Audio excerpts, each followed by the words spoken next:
오늘은 우리가 맥주 감사주일로 지킵니다. 1년에 감사절이 두 번이 있어요. 맥주 감사주일, 추수 감사주일. 전반기를 마치고 첫 수확을 하는, 보리 수확을 하는 이 맥주절, 이 맥주 감사주일. 그래서 하나님께 특별히 감사하자. 그리고 마지막에 가서 이제 곡식을 다 거두어 드리고 그땐 추수 감사주일.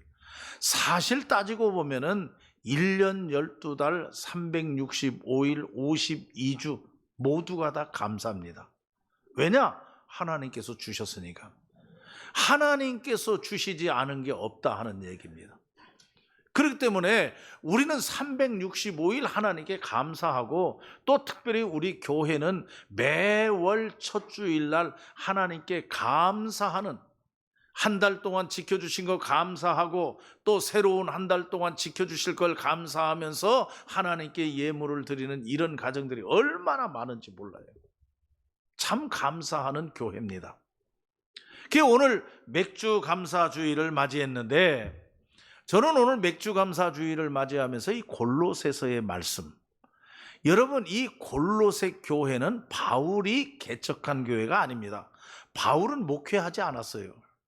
이 골로새 교회를 우리가 얘기하려면 에바브라라고 하는 사람을 이야기하지 않을 수가 없습니다.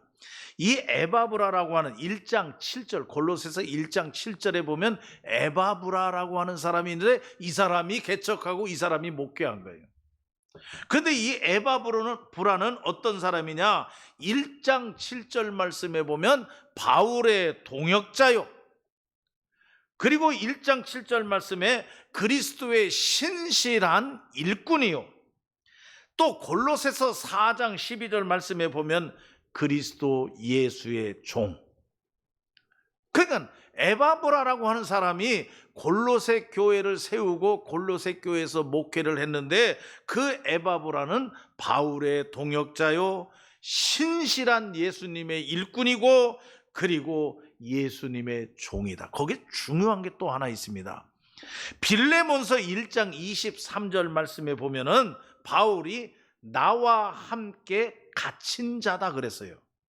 그러니까 바울이 로마 감옥에 갇혀 있을 때 이 에바브라도 같이 갇혀 있었다. 그러니까 옥중에서 시중을 든 사람이다, 이렇게 해석하는 사람들도 있습니다. 아무튼 에바브라는 골로새 교회를 세워가지고 골로새 교회를 목회하던 그러한 신실한 하나님의 종, 또 바울과 함께 동역하는 동역자. 그래서 성경에 보면은 여러분, 에베소서의 말씀, 이거 옥중서신, 빌립보서의 말씀 옥중서신, 빌레몬서의 말씀 옥중서신, 옥에서 썼단 얘기예요. 거기에 이 골로새서의 말씀도 바울이 감옥에 갇혀 있으면서 골로새 교회에 보낸 편지, 그게 옥중서신이다 하는 얘기예요. 우리가 신약 성경을 보면 이 바울의 서신 가운데서도 중요한 서신이 세 가지가 있어요. 첫째는 로마서입니다. 로마서를 읽어보면 로마서 안에는 구원론에 대해서 설명해 놨어요. 그러니까 구원의 도리, 어떻게 구원받느냐, 이게 아주 중요하거든요. 그래서 우리는 로마서를 많이 읽어야 돼요. 그리고 또 그리고 에베소서가 있어요. 에베소서는 뭐에 대해서냐? 교회론. 교회라는 게 무엇이냐? 교회에 대해서 설명을 잘 들으려면 에베소서의 말씀을 읽어야 돼요. 그러는 가운데 바울이 쓴 골로새서, 이 골로새서는 기독론입니다. 기독론이라고 하는 것은 예수 그리스도. 그러니까 로마서의 구원론, 빌립보서의 교회론, 그리고 에베소서의 교회론, 골로새서의 이 기독론, 이게 조직신학적으로 아주 중요한 성경 말씀이에요. 오늘 골로새서는 오직 예수 그리스도는 구주이시다, 오직 예수 그리스도만 구원받는다, 예수 그리스도 외에는 다른 복음이 없다, 오직 예수 그리스도, 이것에 대해서 기록해 놓은 게 골로새서의 말씀이다 한 얘기예요. 예수 그리스도는 만왕의 왕이시고 예수 그리스도는 우리의 구주이시다. 이런 기독론. 저는 누차 말씀을 드렸습니다마는 오늘날 현대 교회에서 교회 안에 십자가가 자꾸 없어져요. 나는 이게 참 문제다. 교회 들어오면 십자가가 보여야 돼요. 그 얘기는 뭐냐? 교회에 들어오면 이 십자가 자체가 어떠한 신비한 능력을 가지고 있는 건 아니에요. 이 십자가는 나무 모형이에요. 이 십자가를 바라보면서 예수 그리스도를 바라보자 하는 얘기예요. 예수 그리스도는 어디 간 데 없고 교회가 빈 껍데기만 남아있다. 그건 잘못된 교회라 하는 얘기예요. 그런데 십자가를 자꾸 띄고 여기다가 영상을 크게 만들어 놨어요. 그 설교 시간에도 십자가가 안 보여. 설교하는 목사님의 얼굴이 보이지. 이거 큰일 날 일 아닙니까? 그러니까 교회가 사람 냄새만 난다는 얘기예요. 여러분, 오로지 교회는 예수 그리스도입니다. 예수 그리스도만 바라보고 예수 그리스도만 따라가고 예수 그리스도가 주인이고 예수 그리스도가 몸이고 예수 그리스도가 교회의 전부입니다. 이게 우리는 확실해야 된다 하는 얘기예요. 그래서 골로새서 1장 18절 말씀에 보면 이런 말씀이 있습니다. 그는 몸인 교회의 머리시라. 그가 근본이시요 죽은 자들 가운데서 먼저 나신 이시니 그는 친히 만물의 으뜸이니라. 여기 그는 누구냐? 예수님입니다. 예수님은 근본이시다. 예수님은 교회의 머리시다. 예수님은 만물의 으뜸이시다. 예수님께서 근본이고 머리이고 으뜸이다 하는 얘기예요. 그러니까 예수님만 바라보자. 예수님만 바라보자. 이것이 골로새서의 말씀이에요. 왜 이런 이야기가 골로새서 쓰게 되었느냐? 그 당시 골로새 교회 안에는 이단들이 많이 있었어요. 잘못된 사상을 가지고 얘기하는 사람들. 다시 말하면 그 당시의 철학이나 그 당시에 무슨 헛된 속임수나 이런 걸 가지고 자꾸 교회에서 말하는 사람. 지금으로 말하면 교회에서 자꾸 인문학을 얘기하는 사람이나 교회에서 자꾸만 세상 지식을 얘기하는 사람이나 교회에서 세상 경험을 주장하는 사람이나 이런 쓸데없는 것들, 이것이 교회를 혼란하게 만들었다. 그 당시에 그랬다 하는 얘기입니다. 그래서 이 골로새서 2장 8절 말씀에 보면 골로새서 2장 8절 말씀에 이런 말씀이 있어요. 누가 철학과 헛된 속임수로 너희를 사로잡을까 주의하라. 이것은 사람의 전통과 세상의 초등학문을 따름이요 그리스도를 따름이 아니니라. 그러니까 그 당시에 골로새 교회 안에 철학과 헛된 속임수, 세상의 초등학문 이런 것들이 교회 안에서 판을 쳤다. 예수님은 보이지 않고 이게 문제였다 하는 얘기입니다. 여러분, 이건 그때만이 아니 지금도 마찬가지입니다. 여러분, 시끄러운 교회, 문제 많이 생기는 교회, 복잡한 교회 가보세요. 예수님 냄새 안 납니다. 예수님은 보이지 않고 세상 사람들의 어떠한 학문이나 세상적인 지식이나 세상적인 경험이나 세상 철학이나 이런 것들이 교회에 판을 쳐요. 그러니까 교회가 교회 본질에서 자꾸 벗어난다는 얘기예요. 그렇게 하다 보니까 시끄러울 수밖에. 2장 20절 말씀 한번 보세요. 그 위에 보면 제목이 나와 있는데 2장 20절에 뭐라고 그 위에 제목이 써 있느냐? 그리스도와 함께하는 새 사람이다 이렇게 써놨어요. 그리스도와 함께하는 새 사람들이 어떻게 살아가야 되느냐? 어떻게 살아야 되느냐? 그러면서 골로새 교회 편지에서 보내는데 세상 초등학문을 쫓아가지 말라 그랬어요. 세상 초등학문, 세상 지식이나 세상의 어떤 경험이나 세상 철학이나 세상 학문이나 이런 게 교회에서 판치지 말게 해라. 그건 아니다. 교회는 오로지 예수 그리스도. 그래서 2장 21절에요. 아주 정확합니다. 우리 한번 따라하십시다. 크게. 2장 21절에 뭐라고 했느냐 하면은 따라합시다. 붙잡지도 말고 맛보지도 말고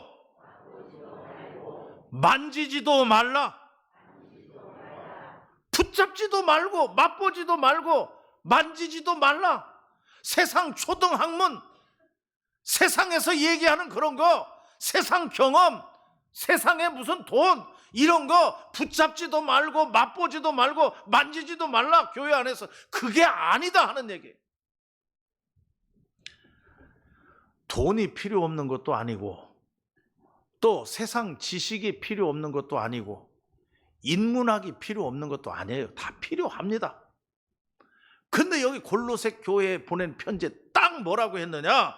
여러분 2장 21절 말씀에 보면 붙잡지도 말고 맛보지도 말고 만지지도 말라 그러면서 22절에 이 모든 것은 한때 쓰이고 없어지니라. 잠깐 필요한 것뿐이다. 교회의 본질이 아니다 하는 얘기입니다. 교회도 돈이 있어야 운영이 됩니다. 돌아갑니다. 그거 있어야 돼요. 세상 지식 학문 그것도 있어야 돼요. 필요 없는 건 아니에요. 그러나 그게 다는 아니에요. 왜냐? 그건 잠깐 있다 없어지는 것. 그게 교회의 본질, 교회의 근본이 아니라 하는 얘기입니다.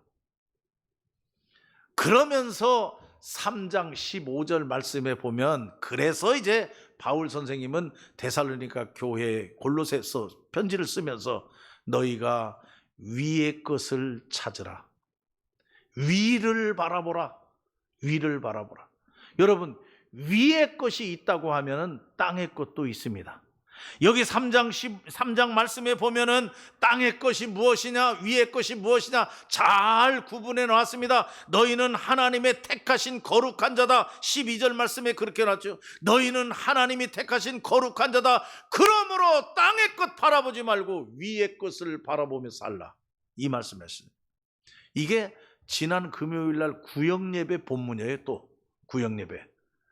저는 그때 그랬어요. 땅의 것이 뭐냐? 바라보지 말라 하는 땅의 것이 뭐냐? 그것은 첫째로 저는 뭘 얘기했느냐 하면은 탐심이다. 욕심. 땅의 것. 욕심 부리지 말라. 여러분 왜 세상이 시끄럽습니까? 왜 세상이 시끄럽습니까? 교회가 거룩한 곳인데 교회가 왜 시끄럽습니까? 욕심 부리는 사람들 때문에, 자기 분수를 모르는 사람들 때문에. 여러분 군수하면 딱 맞을 사람이 장관하려고 난리치면 복잡합니다. 그래서 세상은 시끄러운 거예요. 그냥 교회에서 보면은 서리 집사 정도 하면은 딱 맞을 사람이, 그런데 장로 하려고 그래. 그래서 앞에 나가가지고 장로 하면서 교회를 다 이리저리 하려고 그래. 여러분 그게 문제입니다. 욕심 부리지 마라. 탐심 부리지 마라. 여러분 하나님께서 이스라엘 백성들을 애굽에서 구출해서 가나안 땅 가기까지 광야에서 철저하게 교육시킨 게 뭐냐? 욕심 부리지 마라. 그래서 가르친 게 일용할 양식입니다. 일용할 양식으로 감사하라. 그럼 내일은 어떻게 하면? 그건 내가 알아서 준다. 그게 믿음이에요. 그런데 일용할 양식으로 감사하지 못하고 말씀했는데도 내일 거 모레 거 다 모아놓은 사람 다 썩어 없어졌어요. 이게 애굽에서 구출돼서 가나안 땅까지 가기까지 광야에서의 교육입니다. 철저하게 하나님은 욕심 부리지 말라 하는 것을 가르쳤다는 얘기예요. 두 번째로 땅의 것이 뭐냐? 분노, 분함. 분노를 조절하지 못하는 사람, 이거 큰일입니다. 여러분 화가 날 수도 있어요. 그러나 성경은 말하기를 내일까지 품지 말라. 해가 지기 전까지 다 풀어라. 해가 넘어가서 잠자고 내일 또 시작하지 말라. 이게 성경이 우리에게 가르친 말씀이에요. 이건 뭐냐? 분함. 이건 땅의 것이다.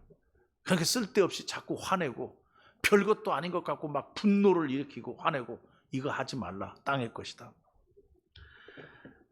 셋째로는 여러분 거짓말입니다. 3장 9절 말씀에 보면 땅의 것이 뭐냐? 거짓말이라고 그랬어요. 만사가 다 거짓말에서 시작입니다. 왜 시끄럽습니까? 왜 나라가 이렇게 소란하고 시끄럽고 정치가 시끄럽고 경제가 시끄럽고 뭐 때문에 그렇습니까? 간단해요. 거짓말입니다. 거짓말만 안 하면 되는 거예요. 그래서 이 거짓말이라고 하는 것은 땅에 속한 것이다. 그러면 오늘 땅에 속한 것이 아니라 너희는 여기 3장 12절 말씀에 보면은 그러므로 너희는 하나님이 택하사 하나님이 택한 거룩한 백성이다. 하나님이 택한 거룩한 백성은 위의 것을 바라보라. 위의 것을 찾으라 하는 얘기입니다. 13장 2절 말씀에 위의 것을 생각하고 땅의 것을 생각하지 말라. 위의 것을 생각하고. 그러면 위의 것이 뭐냐? 여러 가지 많이 있어요. 많이 있는데 저는 4가지만 소개합니다. 위의 것은 겸손입니다. 겸손한 게 하늘에 속한 겁니다. 어디나 교만한 사람이 문제예요. 교만한 사람. 자기 주장 내놓고 꺾을 줄 모르고 한 번 고집 부리면 그걸로 그냥 끝까지 밀고 나가고 자기 것도 접을 줄 알고 좀 할 수 있는 힘이 있고 능력이 있고 자기가 아는 거 많이 있고 가진 거 많이 있어도 좀 겸손할 줄 아는 거, 이게 진짜 겸손이에요. 근데 겸손하지 못한 사람 때문에 문제다. 이 겸손은 반드시 하늘에 속한 것이다. 성경은 그렇게 말씀하고 있어요. 그리고 둘째로 하늘에 속하는 것이 뭐냐? 사랑입니다. 사랑. 여러분, 이 사랑은 너무 많이 말하죠. 이 교회에서 사랑 얼마나 많이 얘기합니까? 그런데 여기 잘 보세요. 14절 말씀에 보면 이 모든 것 위에 사랑을 더하라 그랬어요. 여러분, 교회 안에 봉사도 있습니다. 교회 안에 선교도 있습니다. 교회 안에 구제도 있습니다. 교회 안에서 하는 일들이 많이 있어요. 우리 그리스도인들이 하는 일들이 많이 있어요. 그런데 그 모든 것이 사랑이 더해야지, 사랑이 없으면 안 된다는 얘기예요. 선교 아무리 많이 해보세요. 사랑 없는 선교 시끄럽기만 합니다. 열매가 없습니다. 봉사 많이 해보세요. 사랑 안에서 봉사해야 됩니다. 근데 봉사를 하더라도 사랑이 없이 하는 사람들, 이거 시끄러워요. 뒤처리하기가 어려워요. 헌금도 하나님에 대한 사랑에서부터 나오는 헌금이어야 돼요. 우리가 잘 아는 대로 사도행전에 아나니아와 삽비라가 헌금했어요. 헌금을 얼마나 했느냐? 논 팔아서 했어요. 논 팔아서. 그럼 많이 했죠. 땅 팔아갖고 하나님 앞에 헌금했는데 헌금하다 즉사해서 죽었어요. 왜냐? 거짓말해서. 사랑이 없는 헌금이었다는 얘기입니다. 진실된 헌금이 아니었다는 얘기예요. 그러니까 죽어로 하고는 결국에 가서는 결과가 좋지 못하다는 얘기죠. 아무튼 여러분, 하늘에 속한 것, 위의 것을 바라보라. 위의 것이 뭐냐? 겸손하라, 사랑하라, 그리고 오늘 말씀 감사하라는 겁니다. 그게 위의 것을 보는 겁니다. 여러분, 우리가 감사, 지금 오늘 맥주 감사주의를 맞이했는데 어떻게 감사합니까? 돈이 많이 벌어서 감사합니까? 건강해서 오늘 감사합니까? 반년 동안 일이 잘 풀려서 감사합니까? 그것도 있을 수 있어요. 그러나 오늘 말씀에 보면 17절 말씀에 이렇게 쓰여 있지 않습니까? 또 무엇을 하든지 말이나 일이나 다 주 예수의 이름으로 하고 그를 힘입어. 여기 그를 힘입어라고 하는 말이 중요해요. 그게 뭐냐? 돈 갖고 감사하지 말라. 건강한 것 갖고 감사하지 말라. 잘된 것 갖고 감사하지 말라. 예수를 힘입어 감사하라는 거예요. 그럼 예수를 힘입어라고 하는 말이 뭐냐? 우리말 성경에 딱 보니까 해석해 그를 예수를 통하여 감사하라. 다른 말로 말하면 예수 때문에 감사하라, 이 얘기입니다. 오늘 맥주 감사주의를 맞이해서 농사가 잘 돼서 감사, 그것도 있어요. 그러나 그게 전부 아니에요. 그거보다 더 중요한 건 예수님 때문에, 예수님 때문에. 예수님을 바라보면 내가 감사하지 않을 수가 없어요. 예수님을 생각하면 내가 감사하지 않을 수가 없어요. 예수님 안에 있으면 불평, 불만이 다 사라지고 온통 감사해요. 이 감사가 오늘 맥주 감사주일에 우리에게 있어야 될 줄로 믿습니다. 디모데전서 4장 4절 말씀에 보면은 이런 말씀이 있습니다. 하나님께서 지으신 모든 것이 선함에, 하나님께서 지으신 모든 것이 선함에 감사함으로 받으면, 이게 중요하죠. 여러분, 감사함으로 우리가 받아야 감사합니다. 여러분, 누가 아무리 나에게 돈을 줘보세요, 내가 감사함으로 안 받으면 감사하지 못해요. 하나님께서 우리에게 은혜를 베풀어 주셨는데 감사함으로 내가 받아야 돼요. 그래야 감사해요. 독생자 예수 그리스도를 이 땅에 보내주셨어요. 왜냐? 우리 죄를 구속하시기 위해서, 나를 구원하기 위해서 독생자 예수 그리스도를 보내줬어요. 그걸 감사함으로 받는 자가 감사하게 될 줄 믿습니다. 감사로 안 받아들이면 아무리 큰일이 벌어졌어도 감사할 줄 모른다 하는 얘기예요. 그러므로 오늘 여기 말씀해 보면은 그를 힘입어, 여러분 오늘 맥주 감사주의를 맞이해서 다른 것 가지고 감사하지 맙시다. 그를 힘입어 예수를 통해서, 예수님 때문에 감사하는 감사주일이 되시기를 바랍니다. 그러면서 마지막으로 위의 것을 생각하라. 위의 것이 뭐냐? 마지막으로는 찬양입니다. 하나님께 찬양. 할렐루야. 하나님께 찬양, 하나님께 찬양. 모든 것을 생각해봐도 내가 하나님께 찬양할 것밖에 없어요. 찬양할 것밖에. 찬양할 것밖에. 여러분, 찬송을 한번 불러보세요. 왜 우리 입가에서 찬송이 떠났습니까? 왜 우리 마음에서 찬송이 없습니까? 소리를 내서 찬송을 불러보세요. 찬송을 부를 때에 우리에게 기쁨이 있고 감사가 있고 은혜가 있고, 찬송을 하나님께서는 영광 받으실 줄로 믿습니다. 여러 가지가 있겠지만은 저는 오늘 감사, 예수 통하여 감사하자. 건강해서 감사, 돈 잘 벌게 해주셔서 감사, 자식들 잘 돼서 감사, 다 좋아요. 그런데 그게 그렇게 중요한 건 아니에요. 더 중요한 건 예수 그리스도를 힘입어 예수님 때문에, 예수님을 통하여 감사할 줄 아는 오늘 맥주 감사 주일이 되기를 바랍니다. 그래서 저는 오늘 찬양으로 말씀을 마치려고